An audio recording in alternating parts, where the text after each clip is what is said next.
Sir, will you get through, okay? Right, excuse me, can we move out of the way? Thank you very much. So you can just move onto the pavement for us, please. Allow the traffic to flow. Guys, move a bit. Where is it? Yay! Now wait for the sign to come out. You get put to your eye. Put it right. Yeah.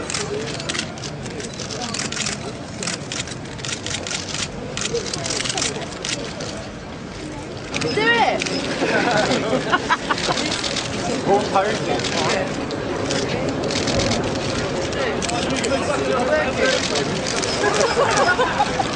Come on, let's come the road. Let's not let the road up to the anymore.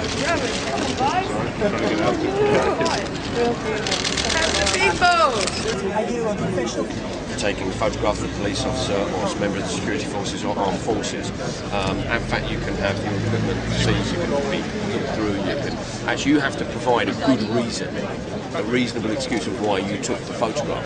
Now what this does, in effect, is it has an enormous effect on all sorts of people. It has effect on news gatherers, it has effect on NUJ snappers. So I'm an NUJ member. So as an NUJ member, I'm here to support my fellow trade unionists who actually are going to have their livelihoods curtailed and made more difficult by this law. Secondly, it means that when the police are in the wrong, when they do commit acts which are illegal, on demonstrations when people are sort of wrongfully imprisoned as being happened at Fairford or what have you.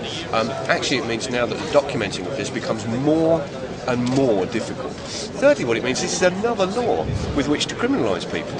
If you're on a demonstration and you take a photograph of the police, you're suddenly arrested. You can be arrested for it. Now, this is nuts that it's just another law to criminalise people. And fourthly, and more importantly, the fact that we've got to this situation where we can be arrested for taking a photograph of a police officer in Britain is nuts. This is a massive infringement on our civil liberties.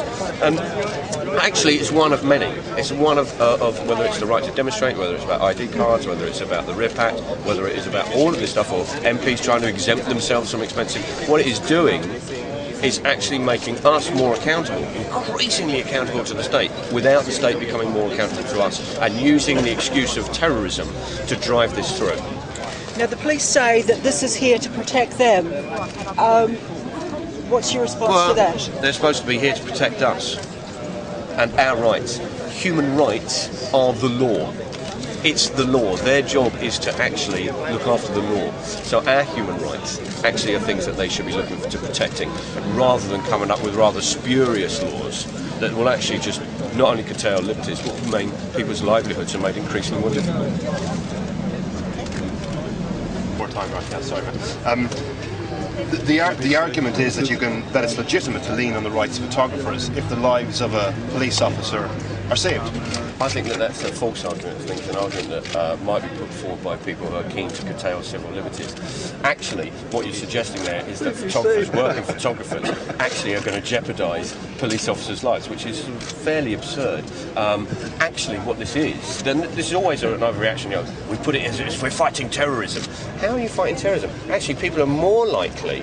If you look at the incidences of police mistreating demonstrators and being recorded and then being held to account, with this law that's more likely to be reversed. So what they're actually doing is bringing that, actually now it's got to the point where actually people are more likely to be injured because this law is being brought in by the police. So what do you think it's all about? What's the motivation behind it? I think this is another, I don't quite know why ACPO, I mean people have said that various police branches, the ACPO and the FIT team have lobbied for this, I don't know.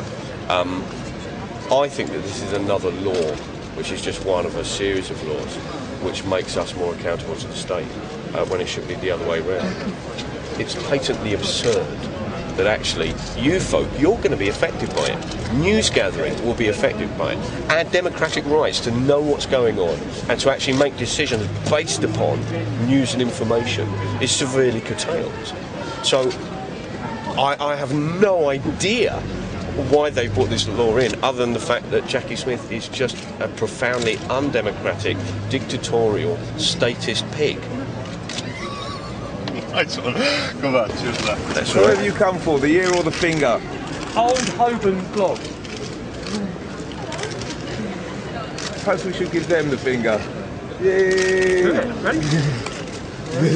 Driving traffic inside, okay.